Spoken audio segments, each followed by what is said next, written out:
critical thinking will defrag your mind of propaganda-ridden viruses induced by mass media news programming. No BS here, just the facts. And now we present to you America's quintessential iconoclastic anomaly. Wow. In talk radio, your host, Joe Cristiano. Talk Radio, America's libertarian voice, broadcasting from our studio in Tulsa, Oklahoma, to around the world. I'm your host, Joe Cristiano, and this is your antidote to popular talk radio. Today we have as our guest, a returning guest, Andy Sutton. He's an economist from the Commonwealth of Pennsylvania. Andy discontinued his financial practice and devotes now his time to educating people on the corruption within our entire market system, our financial system, and how to navigate through these waters that seem to be so tranquil but are really quite tumultuous and can eat you alive. And it's not because of the free market system, it's because of all the manipulation that's going on. I know we're all confused, and we rely on people like Andy to help us, to guide us, to see where we are and what we should do with our funds. Andy, thank you so much for being on our program today. Hey, Joe, thanks for having me back. It's always a pleasure to be here. Thank you. Andy, I was just reading the American Institute of Economic Research, and they publish the coincident indicators, the lagging indicators, the leading indicators, and I believe two of the three were expanding 100%, and I think the the coincident indicators were expanding. Only 85% of those indicators were expanding 85%. So if looking at those figures, and of course they derive those figures from the official government documents, it seems like we are on an all-time roll. Things cannot be better. Am I on the right track, or are they on the right track? They're on the wrong track. It comes back to the old adage, which is garbage in, garbage out. Okay. When you take a model, and like they have, and you put garbage data into it, which is what the government produces, because all of this politically sensitive data is pretty much garbage. And I had a former client of mine send me an email. This was a couple of weeks ago, and he posed a simple question, and he stated the numbers that the Bureau of Labor Statistics was reporting for people not in the workforce versus the total population, blah, blah, blah. And he came down with and said, why is the unemployment rate not 41%? That's right. That's right. If 41% of the people aren't in the labor force, and this is 16 and older. Right. So why is the unemployment rate 5.3% and not 41%? Well, you can take the chunk of people that are retired, and you can take them out of that because they retired. You know, they're not in the workforce. They don't want to be in the workforce. But you're still left with a huge proportion of people that are either collecting benefits, fell off the back end of benefits, or marginally attached. That basically means that they're working 20 hours a week, but they'd really like to work 30 or 40, and so forth and so on. And when you get done doing all this gobbledygook to this number, you come down to this very politically appealing 5.3% that they like to trumpet out over CNBS and all the other bought and paid for cable news networks and so forth. So, and that is what goes into these models. They don't put in the 109,365,000. It's more than that by now. That was back in April. People that are collecting welfare, food stamps, and all this other stuff. They don't count them, the ones that aren't working. Right. They use the BLS number. So anything that you got to understand, anything that comes out of AIER, and I think on the whole, they're probably a decent organization. They are, yeah, they're very good. But when you put garbage into your model, that's what you're going to get back out. Right. So it shouldn't be a shock that your indicators are positive when you have those kinds of distortions going on with the data that's going in. Yeah. So it's not just that. All those indicators have a Keynesian bias. If we print more money, that means the economy's growing. Right. When you look at the stock market is in there, especially if you look at the conference board at their ones, and I wrote that one up a few years ago just to kind of give people an idea of what's going into this. The stock market goes up. Well, that means that the economy is growing. No, it doesn't. It just means that more money's going into this particular index. Right. We know what that's all about. Right. So, this is the whole thing here. You've got a global slowdown. All right. Everybody's blaming China. Let's rewind here a few years. China was they were going to be the quote unquote the caboose of the economic growth, because America, Canada, and Europe were going to be the engines, right? We were going to spend, they were going to produce. Correct. So when they start having problems, where you jump on this bandwagon, well, it's because the Chinese are slowing down. China's going through a slump. Their stock market dropped by a third, in a very short period of time here. And did they have some bubbles? Absolutely. They're greedy just like everybody else. They want their slice and yours too. I mean, everybody's like that today. It's a vulture type system that we operate in. And that's the most important thing people have to understand. But anyway, this whole thing got blamed on China. And there was just an article on one of the local news websites about this. And there was some guy in there, and I'm not going to mention his name because it isn't worth mentioning because he's a bozo. He says, oil could be at $10 or $15 a barrel.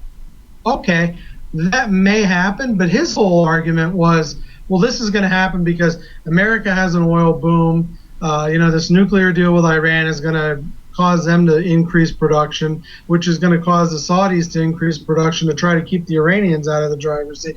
Blah, blah, blah. Nobody said a word about demand. That's correct. And the demand is down. Right. So you don't need to, if you look at a supply and demand chart, you don't need to increase your supply one iota. If your demand drops, you've got a glut. Right. Right? Less demand, constant supply, there's an excess there. And that's why that's one of the reasons why the price is going down. There's quite a few others. A lot of it's very, how do we say, perceptional. Low gas prices means great economy. They're projecting low unemployment means great economy. Low gas prices, cheap mortgages, free money. I mean, all this stuff portrays this great economy. But when you really look at it and you start tearing it down, if we were in this huge boom that everybody says we are, we'd be burning more gas, we'd be using more electricity, we'd be using more raw materials. You would not see commodities have slumped the way that they have. Right. Well, there is a worldwide, there is a worldwide contraction. I mean, it's not in one area. It is absolutely everywhere. Absolutely. Everything from copper to aluminum to iron ore to you name it, zinc. I know because I have a lot of money tied up in those mines, and none of them are doing well. I'm eating dust right now. But about employment statistics, the one that just bothers the heck out of me is that you have someone who works in an oil field. Now, these rednecks and some of these guys make good money. I mean, $75,000 and up, depending on the risk of the job. They do very, very, very well. All right. Now, they lose their job, and they get a job in the morning working for Walmart and in the afternoon working at McDonald's. And statistics show that, jobs have increased 100%, right? We had one job, now we have two jobs.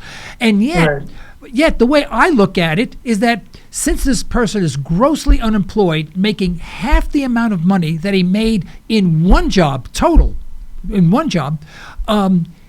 he shouldn't even be counted as being employed because he's not doing the work he's qualified to do. Anyone could, put items in a bag, at Walmart. I mean, that's not really productive work, if you will. I mean, that's a transitional job. And so that should not count the same as working in the oil field or being a geologist or whatever the case may be. Does that make sense, or am I just... No, you're absolutely right. And that is something that is totally unaccounted for in a lot of these government statistics. In fact, I don't know of one. And to be fair, it would be difficult to back into that. I agree. Take into account all of these cases. But there has to be at least an awareness of what you just said. That, I don't know if you call it a phenomenon, a reality, because it is. people becoming, if the guy counts as being a wholly employed at 75,000 when he's down to 30,000, well, he lost half a job and change. Right. I mean, that's really how it should be counted, but they don't do that. And the funniest thing is, and I was just talking to somebody at work about this the other day, about these surveys and how they're done, and they claim that they contact 5,000 households every month, the Bureau of Labor Statistics. That's the government, the federal government. Then you have all these state labor departments that are supposedly doing all these state surveys. Do you know, in my entire, I've been doing this writing and all whatnot over 10 years now, I don't know of one single person, and all the people I've talked to, they don't know of one single person who's ever been contacted. And the same here. About this. I've never heard anyone, no one that I know of has ever participated in that survey. Yeah, and so it kind of makes you wonder. I mean, statistically, you would think that in your circle and their circles, they ought to run across somebody, because we all kind of run together unless they just ignore us or something. I don't know. Yeah. Well, you would think with the worldwide contraction, and that includes China. China's, the ghost city's going to bite them in the, in the rump. All of this, this global contraction that we have, the lack of liquidity, and you put out a chart that was excellent a couple of weeks ago on the velocity of money. Was that you? You put the velocity of money? It's the lowest it's been since 1959. Now that's when they started. That's when they started calculating it. Yeah, it's lowest ever. That means if I have a dollar, but if I did have a dollar, that means I keep it in my pocket or I hide it. I don't move it on. I don't buy anything. I don't buy the hot dog. The hot dog vendor doesn't in turn buy the buns to make the hot dogs. Then the person who makes the buns doesn't buy the flour. That's the velocity of money is not there, and it's at an all-time historic low. And yet people still look at the general government numbers and say, well, the economy is improving. I mean, don't these people take a look at both sides of the equation? I don't care about quantitative numbers. I want to know qualitative numbers. I want to know the qualitative analysis, not the quantitative analysis. No, I hear you. Now, it's absolutely true. I mean, you look at that, and that's where you have to break this down, because, I texted you guys right before we started the show. The United States and China are very similar now. We both have elements of capitalism. China's always referred to as a communist country. And that's true. They do have tendencies in certain areas towards communism, as does America. And we have to define these words, because words mean things. Right. And if you let the idiots on TV define words, you're going to run into problems understanding things. Communism is not little men with walkie-talkies and wire cutters running around hiding in the bushes spying on satellite installations, all right? Communism is simply when the government or the state controls the factors of production: land, labor, capital, resources, technology. Those are your factors of production. When the state controls all or nearly all of those, that's considered communism. And then that's a continuum. Then you go to totally the opposite side, where it's the free market, where the state really doesn't control any of it. Right. And then everybody kind of swings in the middle here. All right. We've been moving towards that Chinese type of economic model, where the state is becoming more involved, and people say, that's anti-American, Andy. Are you a communist? No. But let me tell you something. When your government bails out banks to the tunes of trillions of dollars and then conspires with them to stick it to you,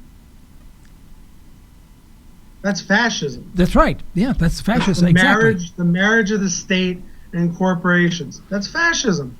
We are inclined towards fascism. Yeah. We are inclined towards the government getting involved in, well, the government has a war on coal. That's a natural resource. They want to control that. They want to control, crop prices. They want to control milk. They have all these subsidies. This is all the government getting involved and taking control over the factors of production. They want to control the capital.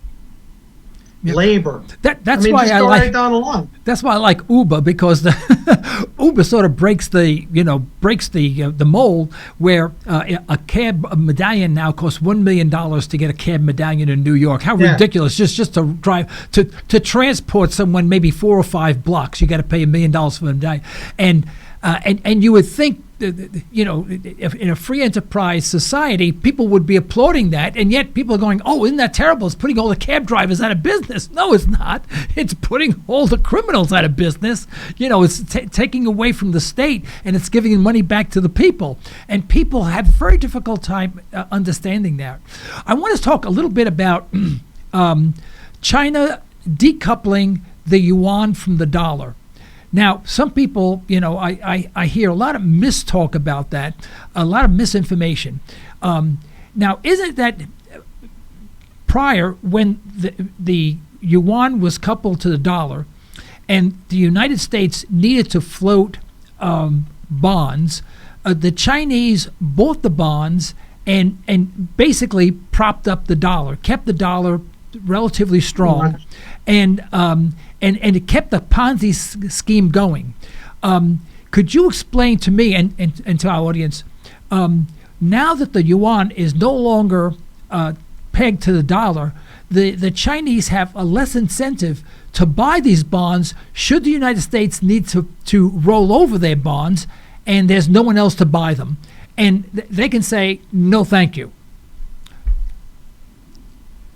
Yeah, the whole pegging thing is kind of gone out the window now, because basically the peg is a manipulation. Right. And we got all other kinds of manipulation out there now. So this whole idea of the peg, and you're absolutely right, it was used to prop the dollar up and keep the yuan, renminbi, whatever you want to call it, low, so that they could export their goods out to America, and you could see cheap stuff at Walmart and Kmart and all these other places. All right, that was the quote unquote benefit for the American. The problem is what it did is it screwed our production. Right, we couldn't export out to them. Worth more. Yeah, we can't export to them because everything's more expensive because the dollar's worth more. But see, we switched our models.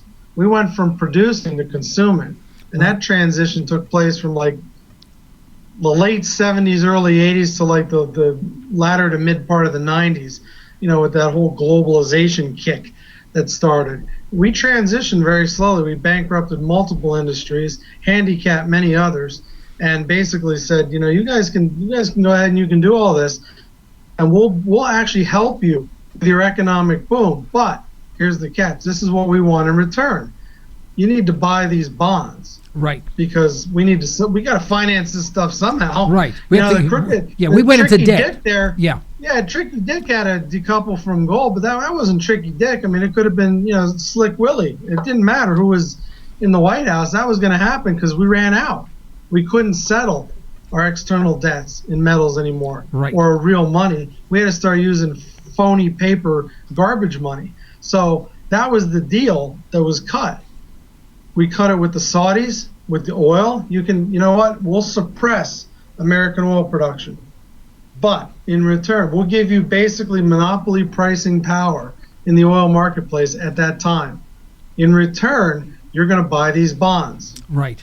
So we cut these deals with all these different, geographic areas, nations, whatever you want to label that. And that was how we kept the dollar up, and we supported the dollar. Well, after a while, this goes on. People say, all right, this, we've got our, China's saying, hey, you know what? We got all this capacity now. We have all these houses, and for whatever reason, they decided not to let the majority of their citizenry participate in this boom because, like I said, they're greedy. It's kind of like here. You got 2 Americas, you got 2 Chinas. Now you got Americans that are still living in tent cities, which you will never see on the news. Right. And this is from the blow up of the mortgage bubble, 8 years ago, 9 years ago. China has people living in villages with no running water. They have not. We enable it. That's one area where we're different. We kind of enable it a little bit more than they do. We will say, hey, we'll give you $1,000 a month to do nothing, whereas you can go out and get a job and earn $1,200, or something crazy like that. But so you've got a lot of parallels between these two societies. But China's looking at this and saying, all right, we've got our capacity. We've got all this construction that we wanted to get done. Our mission here for now is kind of accomplished. So now, how do we pull back? And they know there's a cost to doing this.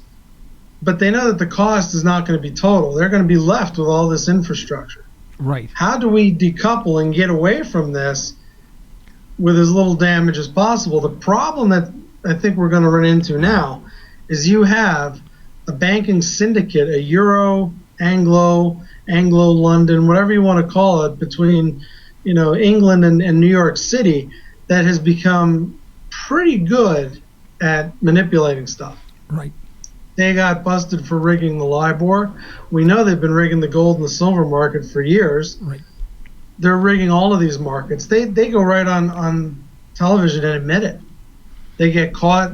They get slapped with the equivalent of you getting a $2 traffic ticket, right. and the cop handing you a can of octane boost for your gas tank. Hey, go ahead and go bigger. Don't do 100, do 120 next time. Charge you another $2. It's a cost of doing business now. Yeah. So we've got a system and the problem is, they're becoming very complacent and arrogant, and this is where you get into problems. This is, that black swan thing, that whole deal. This is where they can get whacked because they get complacent. Greed is escalating dramatically. Everybody thinks everything's a home run. I can swing in the dirt and it's going over the fence, that kind of thing. Right. And this is kind of like an area of danger where we get into trouble. It's human nature. We're going to repeat the same mistakes over and over again. And if you notice, it was years and decades between financial cycles, and now everything's getting compressed. Yes. Because of everything that's going on, these events are coming more compressed, more closer together on a time basis, and in order of magnitude, they're becoming greater. I mean, you look at a stock market chart from like 1900 and go look at it through now. I'll post one on the blog sometime. I mean, it does nothing. I'm going the wrong direction. All of a sudden, it goes, it's like a space rocket.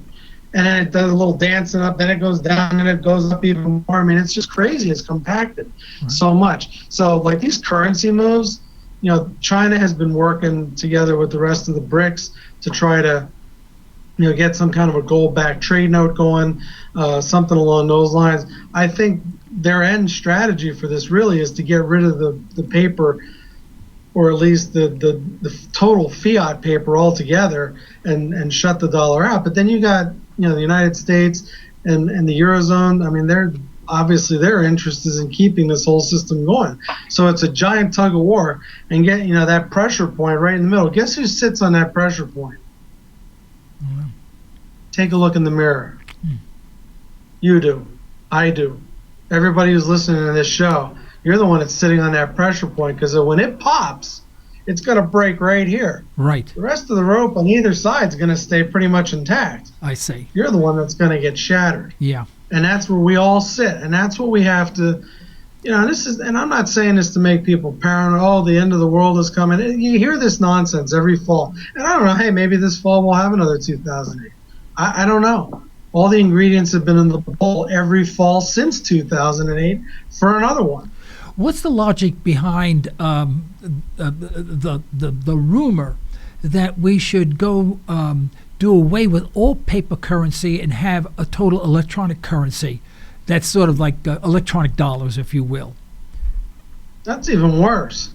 I mean, at least, and I'm going to say this tongue in cheek, all right? And you take this with a barrel of salt, and you can get those cheap right now.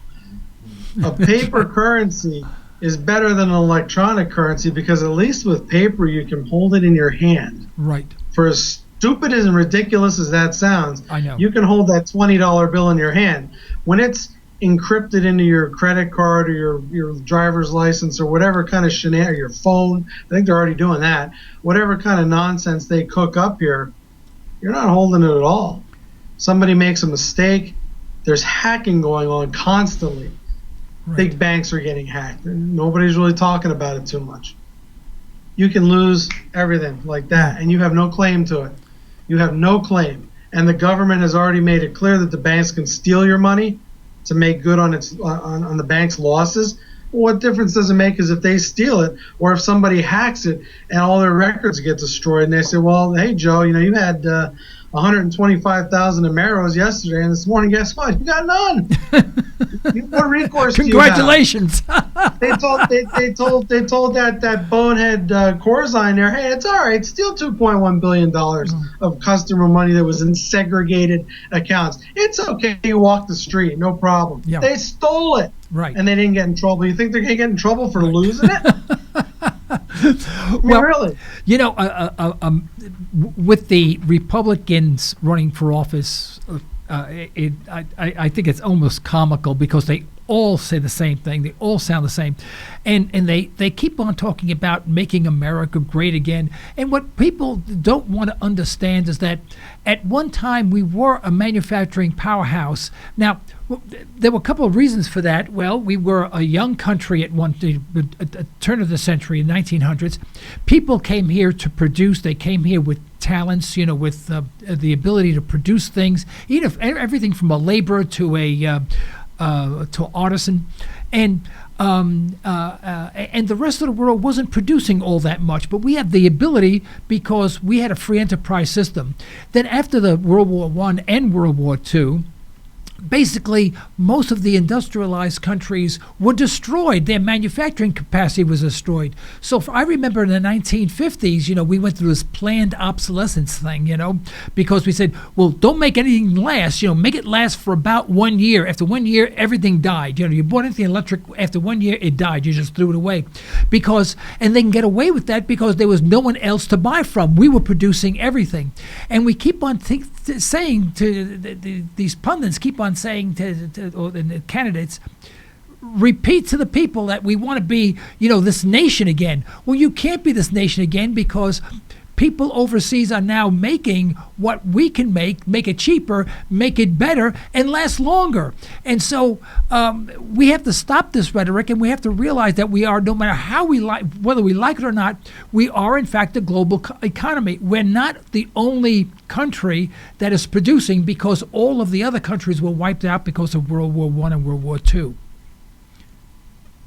Well, no, and it's not even that. These knuckleheads, I have no respect for any of them personally. They'll sit up there and they'll say, hey, we need to elect me because I'm going to make America great again. Oh, really? Oh, really? You're going to get on there. The guy who says you're fired needs to be saying you're hired. Yeah, right. That's Seriously, right. the guy's a joke. He's a clown. He's a buffoon. Yeah. They're all buffoons. They're all retards, and they all think, and the egos. Oh my gosh, I'm going to do this by myself. Yeah, all right. Let me tell you. So one person is going to get into office, and this is what happened. All right, then people are going to turn it off right now because I'm just warning you. This is what has to happen if we want America to be great again. People are going to have to get off their fat, entitled behinds and get to work. Right. We have to stop consuming. Nobody has ever in the history of the world consumed themselves to greatness. Yeah.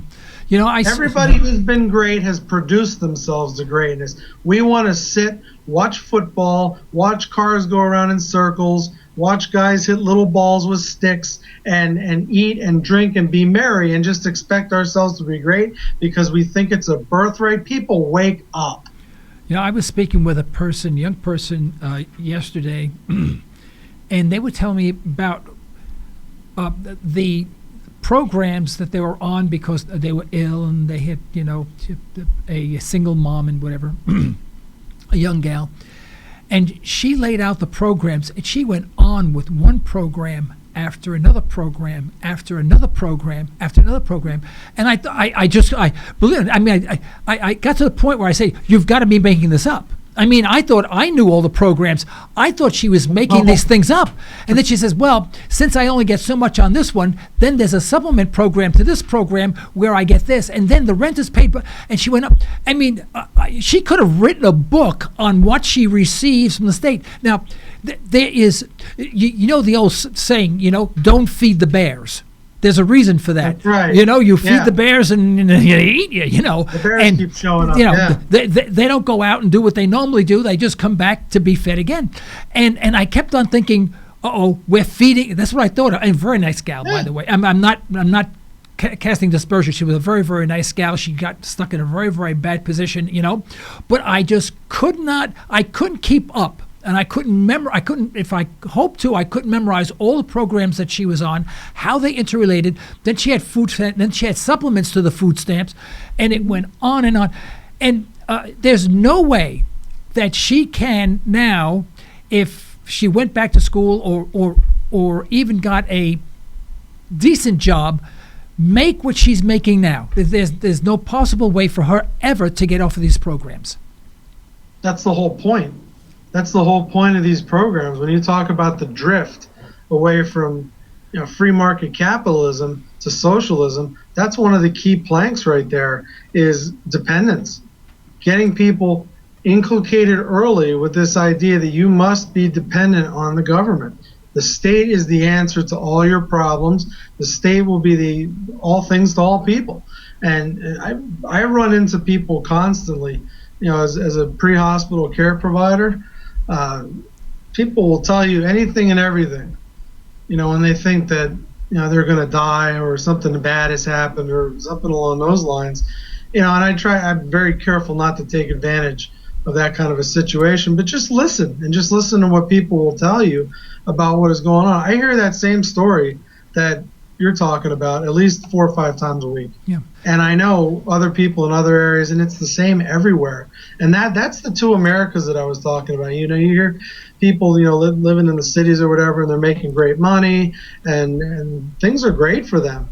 Then you go over to this other side, and you got a whole nother segment that you don't really hear that much from, except sporadically, but it's huge. And, they're living on government benefits.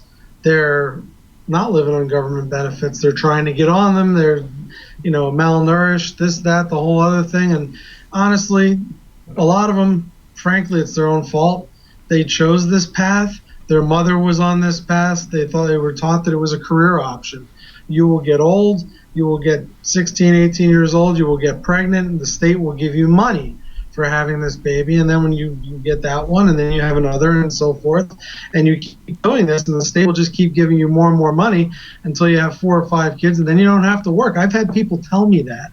Yeah. That's what they were taught as kids. That's what. Oh, go ahead. Well, I was just going to say, ahead, I got a roommate now because I need to make extra money. She was saying in her 10th grade home ec class, her home ec teacher actually told the whole class, actually taught this, that if you have more than one child, that's what you should do. You should not go to college. You should go get married, not even married, actually. She didn't even say marriage. She just said at least have 2 kids and live off the government, and you will be better off than going to get a job. Yeah, that's outstanding. Yeah, there was an analysis done. That teacher doesn't get a gold star. That teacher gets the red star. Yeah, that's right. That's right. That's a plank. That's a plank in Karl Marx's Communist Manifesto right there. Right. Depending on the government, that whole public education thing, that whole deal. That's it right there in a nutshell. And you know what? That teacher. How many times do you think that teacher said that to how many kids over the period of that teacher's career? Hundreds, thousands? Exactly. Exactly. If 5% of those girls said, hey, you know what? That's a good idea, and hey, my mom does it, so I'm going to do it too. And then they teach their kids, and they teach their kids, and it just keeps blowing out. And we have bred a generation, and unfortunately it started, I think, with my own, of the absolute laziest people that this world has ever seen. Yeah. Honestly, I think they don't want to work.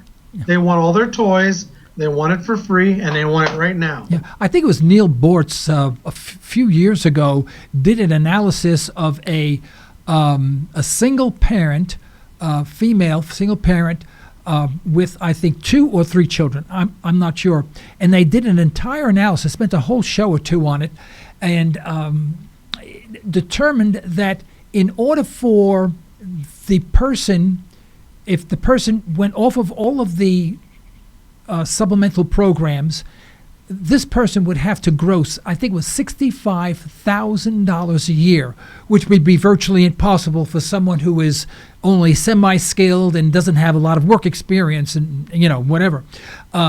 So it was virtually impossible for this person to come even close to making what they were making not working. It was not possible. And this was 2 years ago.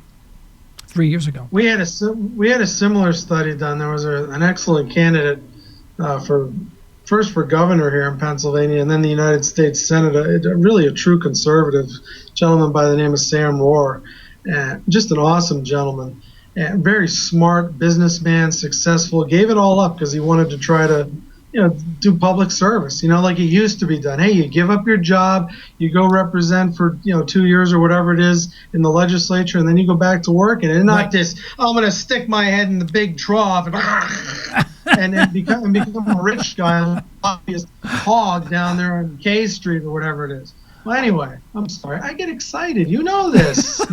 That's why we have you. That's why we have you on the show. I think I'm half Italian, even though my parents insist that it's all the Irish and the Dutch. But hey, who knows? Whatever. Hey, it's all good, right? It's all good. I don't even know what I was talking about now. See what happens? Well, since you're lost on that, why don't we're past due for station identification. Andy, would you hold on for a minute till we have station identification, and we'll be right back with you, okay? Thank you. Folks, don't go away. And remember, our toll-free number one during our live broadcast is 646-652-4620. I forgot to mention that, 646-652-4620. Please call in with your questions or comments for Andy. Thank you. Hold on. You're listening to Liberty Talk Radio. Political talk derived from a historical perspective. Not always palatable, but good food for thought. Pure libertarian talk with host Joe Cristiano. LibertyTalkRadio.com. Express Test is your go-to company for on-site occupational health testing services. That's right, we said on-site. That means we will meet you at your facility for a free health and occupational safety consultation. Express Test specializes in hearing conservation, respiratory protection, and employee safety. We can help you establish viable programs tailored to your business and employee needs. For your free consultation, call 918-743-2929 or visit us at expresstest.com. That's 918-743-2929 or expresstest.com. Do you find yourself asking, what did you say? Aaron Cristiano of Ranch Acres Audiology has over 25 years of experience helping patients just like you. Hearing requires conservation. We need to be aware and we need to be responsible for our own hearing health. Understand more with a little help from Branch Acres Audiology. Call 918-749-7711. That's 918-749-7711 to learn more. We'd like to thank attorney Constance Squires for her support of Liberty Talk Radio. If you want a comprehensive way to affordably avoid legal issues, call Constance Squires. For a free consultation, call 918-254-9283 or go online at isthyWillDone.com. Steve Harden of the Harden Insurance Agency has over 30 years of experience designing family insurance protection, including retirement planning. Call 918-488-0024 or go to hardenagency.com and request a free in-depth estate and retirement evaluation. We look forward to earning your trust and helping you meet your life goals. This isn't your typical talk radio show. This is Liberty Talk Radio. Welcome back, everyone. This is Joe Cristiano. You're listening to America's Libertarian Voice, broadcasting from our studio in Tulsa, Oklahoma, to around the world. I'm Joe Cristiano, and with us today, we are pleased to have an economist, our favorite economist from the Commonwealth of Pennsylvania, Andy Sutton, and we're talking about a host of economic issues and how they affect us on a day-to-day basis. I read some of Harry Dent's materials. I've read his book, The Demographics Cliff. He makes a lot of sense in many cases where he talks about how demographics is the major force that sort of dictates the direction of the economy. And he talks about things that there are, fewer young people. Fewer young people are having children. They're having children later. In my own family, my number 3 son had his first child at the age of 41. 30, 40 years ago, at the age of 22, he would have had 3 kids, most likely. I mean, if you take statistics. And so it seems like we are living longer. There are more programs for the elderly. There are fewer people being born.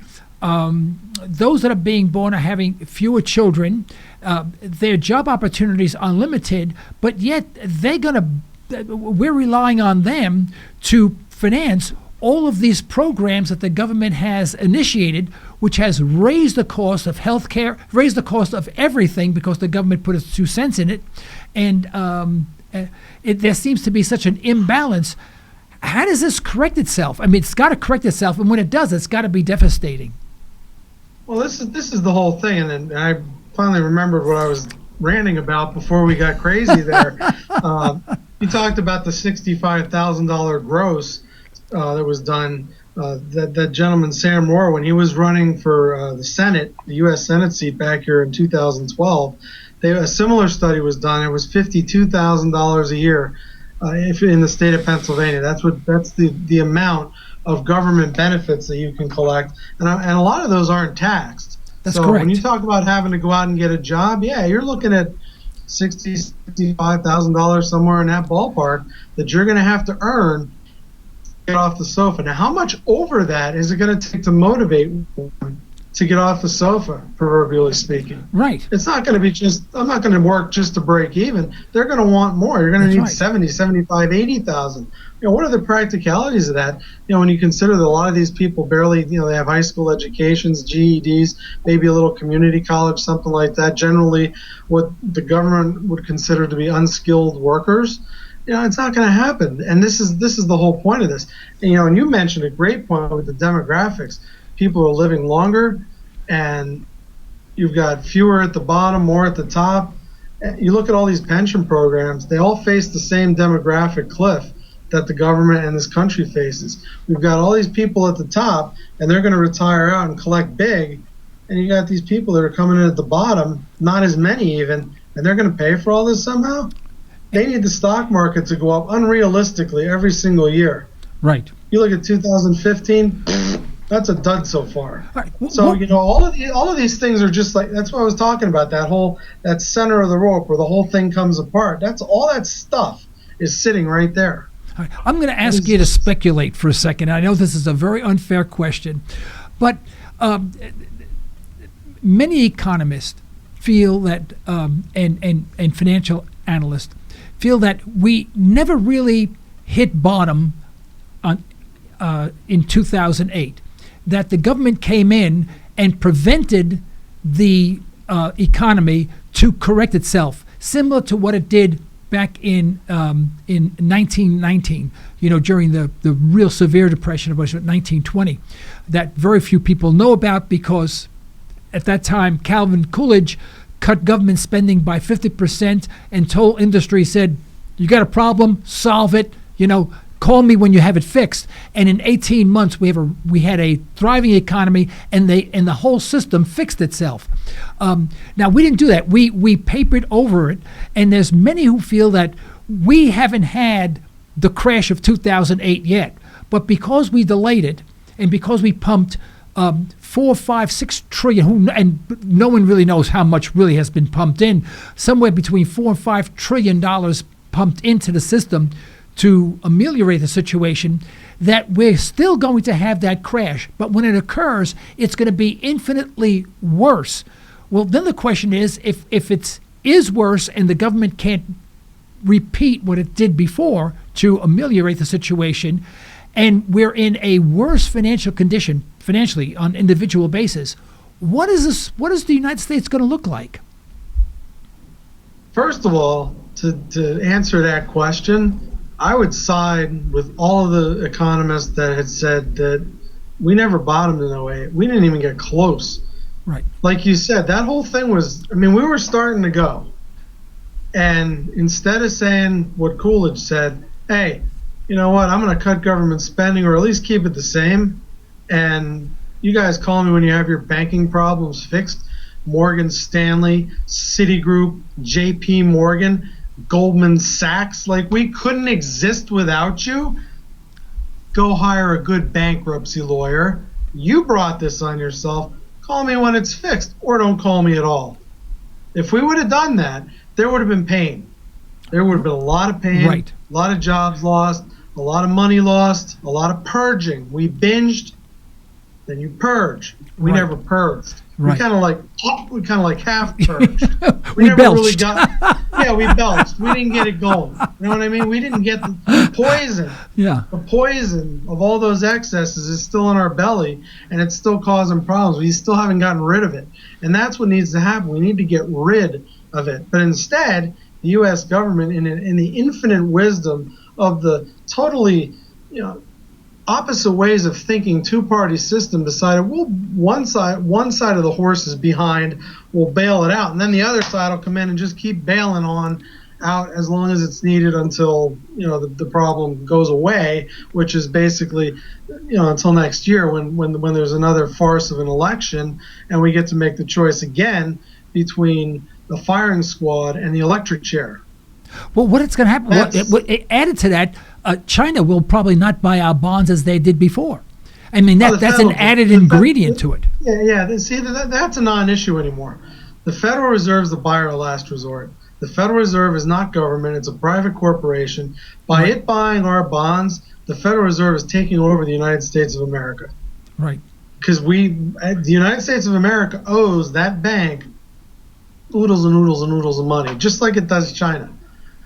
So whoever owns those bonds owns this country. That's what people don't understand. When that bank owns your mortgage, you don't own your house. The bank does. Yeah, eventually you kind of resolve yourself with the bank. You still have to deal with the municipality because of property taxes. But, your car, these guys with the $40,000 trucks at 20%, you don't own that truck. The bank owns it. If you don't make a payment, the repo guy is going to show up and they're going to take it. Can I take that a step further, Andy? I would venture to say that they not only don't own the truck, but they don't even own the gasoline that they put into it, because that's on a credit card that's most likely past due. They own nothing. Yeah, with a balance. Yes. In fact, they owe that plus the interest on it, which they haven't paid yet on that past due with.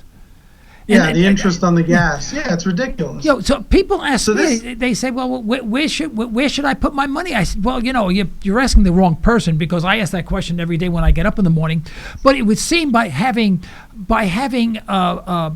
items of intrinsic value, obviously food is intrinsic value, things that you need. If we can go back 100 years and say, what did people possess? What did they prize the most? Well, they prize having items that they can exist with, substance items, whether it be food, and growing things, shelter that's paid for, not having any debts. When I was young, it was drilled into me, you produce and you save. You produce and you save. Spending was never part of the equation. And today we just talk about consumption, and debt. Consumption, and debt. It just doesn't seem like it's sustainable. It can't keep on going. No, it can't. And here's the thing. I'm going to say this with forked tongue, and you can smack me for standing on top of the fence. It is not sustainable. You're 100% right. But I'm going to say on the other side, it can go on quite a bit longer than you might think. Right, I agree. I agree. There was an article I saw yesterday off one of the major news hubs, if you will, that talked about how the Fed's out of ammo.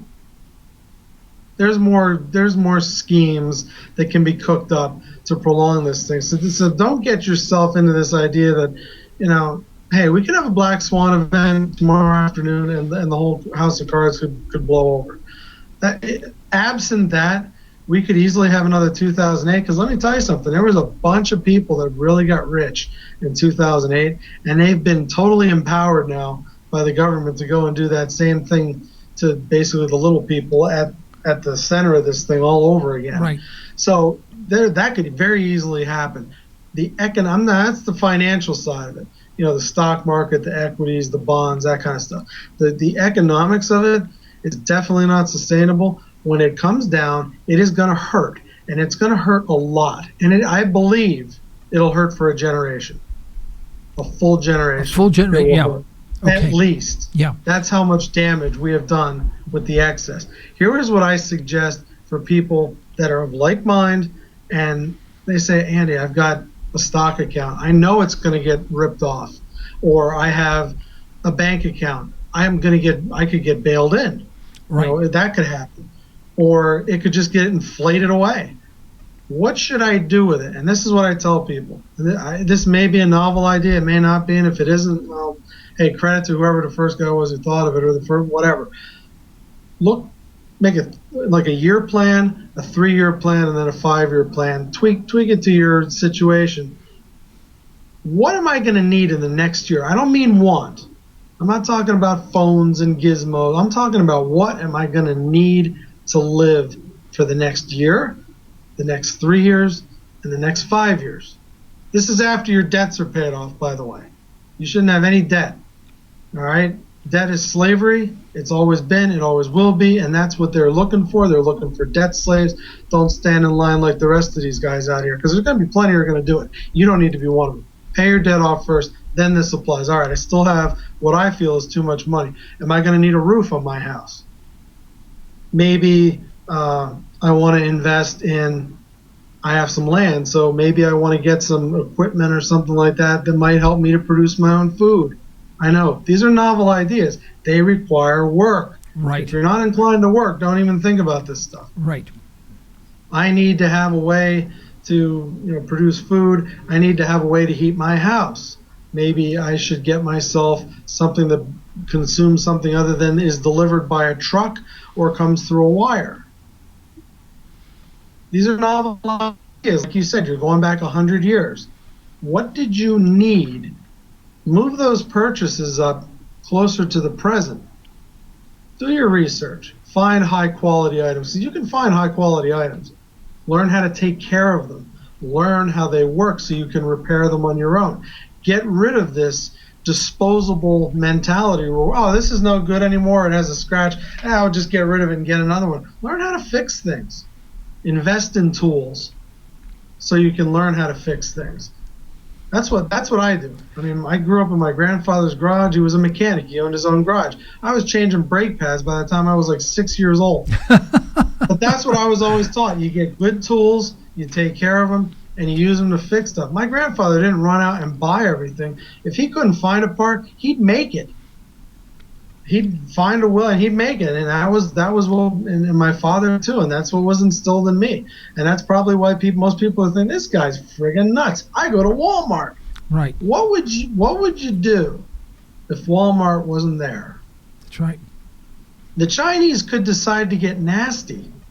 What happens if we start a trade war with China, or one erupts for some unknown reason, and the Chinese say, those container ships that come from Shanghai and Guangdong and all that over to Los Angeles, yeah, that's going to stop. We're gonna give that away to our own people instead. What do you think of that, America? And all of a sudden Walmart's empty. What are you going to do? How are you going to be self-sufficient? I guess that's the key. Yeah. What do you need to be self-sufficient? Do you recommend that people have a portion, and whatever the definition of that is, in precious metals like silver or gold? Oh yeah, absolutely. It's money. Those items, especially, I think right now, personally, my favorite is silver, just because obviously it gets consumed in a lot of processes. We use thousands of tons of it just in healthcare. Oh, I see. You don't get, they use it a lot for wound care now, and you look at this aging population with all the wound issues that it has because of diabetes and all these other problems. We're using tremendous amounts of silver as an antimicrobial. It's a very powerful one. It's in a lot of these topical medicines that are being prescribed to these people. You never get that back. It's not like gold. Most of it still exists. It's jewelry, it's coins, whatever, bars. Silver gets consumed. Not so much in photography anymore, but there's a list I have somewhere. It's like 105 industrial processes that use silver.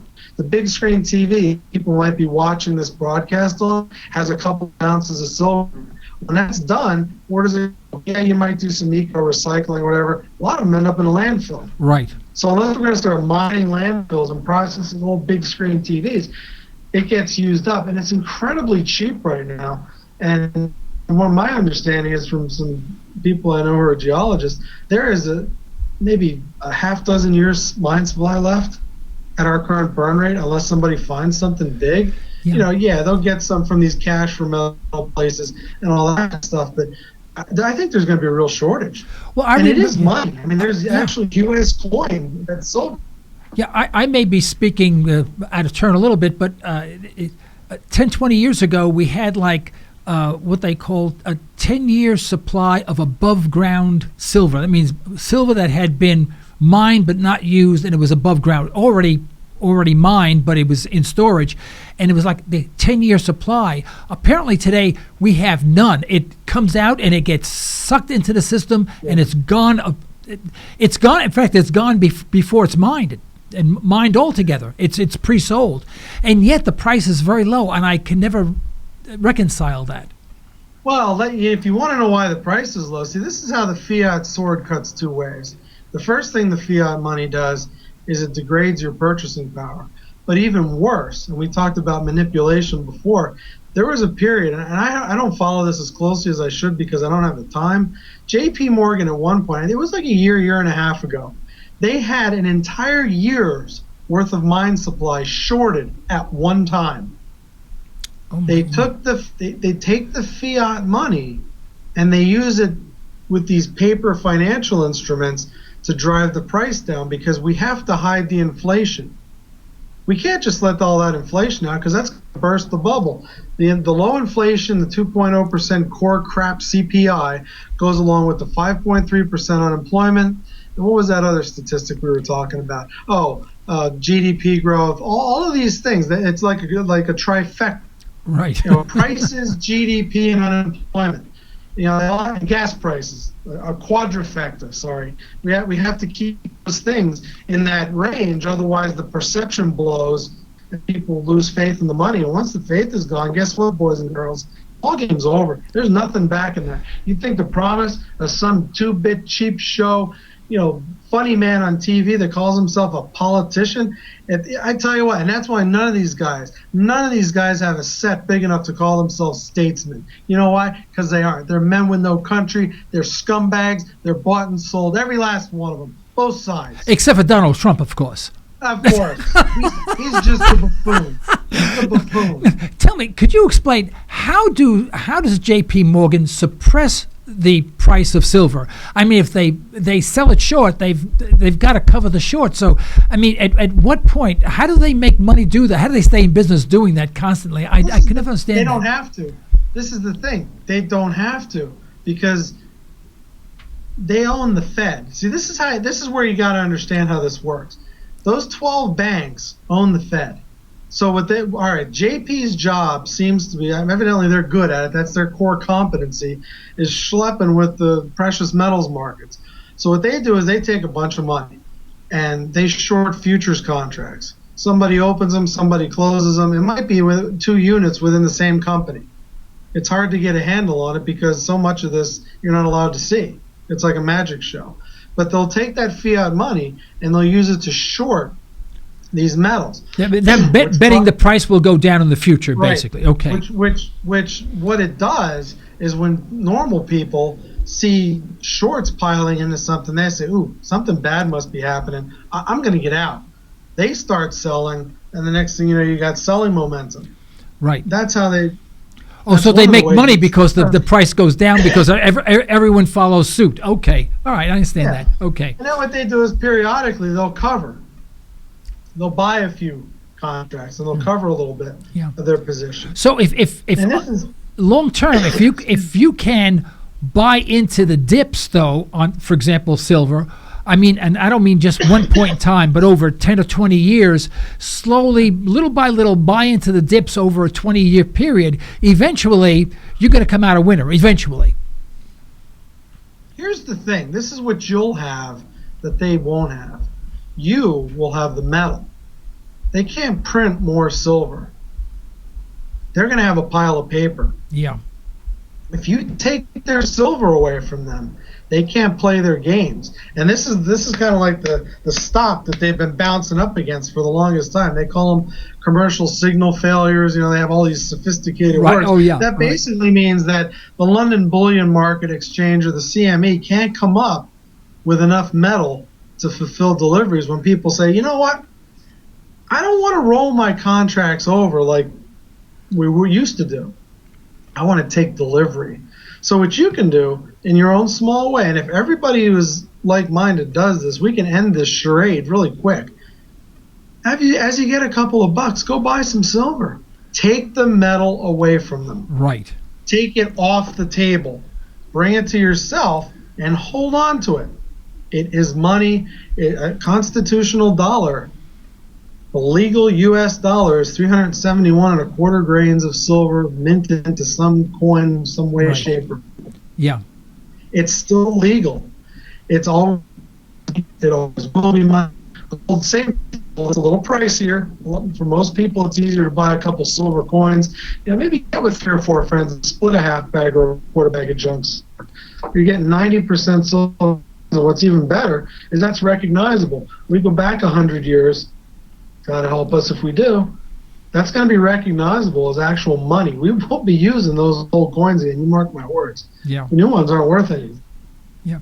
Well, I hope our listeners take. That's how you have to think. Oh, we lost you, Andy. Andy, you still there? Yeah. Oh, there you are. I'm here. Okay. Yeah, we just pressed the wrong button. I want to blame him for that. Okay. Are you with us, Preston? Are you okay? I am. I'm okay. You're with us. Okay. Here, yeah. All right. He's been up since 4:30 this morning, and he's still going on. So, we have to excuse him today. We won't beat up on him.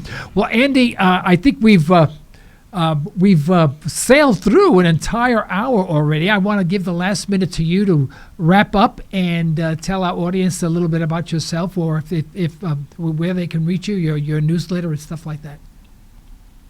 I'm in the process actually of reorganizing all of that right now, trying to figure out what the best way how to present the newsletter going forward. I have my writing buddy back. He still insists on using his pseudonym, but Graham Mel, he's returned as of this past issue of 2 cents, so he's going to be jumping in periodically. We share the same afflictions. Is that Graham Mel? Graham Mel? Yeah. We need to vent. So we've decided that we don't care if 5 people read it. We're going to write it anyway. That's the way I feel. He'll be chipping in occasionally here and there. Great. I would suggest that the best way people can keep it in line with where I'm at, if they're interested, is either listen to Liberty Talk Radio, as long as you folks are gracious enough to have me on here, or hit AndySutton.com. Either one of those two will get you where you need to go. I'm not sure what I'm going to do with those for the company. I may have to get rid of it at some point. So AndySutton.com. Stay tuned to Liberty Talk Radio. And like I said, as long as you folks are gracious enough to have me here, I'm more than happy to be here. Okay, now you gobbled up a little bit. It wasn't yours. We have Skype connection. Guess fails once in a while. And that's AndySutton.com, SUTTON.com. Okay? And then all one word. Can they retrieve the My 2 Cents from that website? Yep, they can redirect. There's a place there where they can go. I'm going to be setting all that up, hopefully under one umbrella here soon. Oh, great! Where they can get to all the past articles right through that site. So that's going to be the idea, is to use that as a conduit. Can they subscribe to your newsletter through that site as well? Absolutely. Okay, yeah. Very good. Okay, Andy, absolutely. I do hope you'll accept our invitation to return next month and give us an update. You got it. Okay, Andy, thank you so Absolutely. much for being on the program. Certainly appreciate it, and we'll keep in touch. Thank you so much. All right, thanks, Joe. Bye now. Bye-bye. Folks, this is the end of today's broadcast. We'd like to thank our sponsors for the financial support, and we'd like to thank you for listening in. You can further the cause of liberty by recommending this program to your friends, and let us hear from you. Our email address is comments@libertytalkradio.com. Remember, you're either allowing your liberties to be taken away or you're striving to protect them. Unfortunately, there is no middle ground. Until next time, this is Joe Cristiano. You've been listening to Liberty Talk Radio. Stay well. Stay tuned.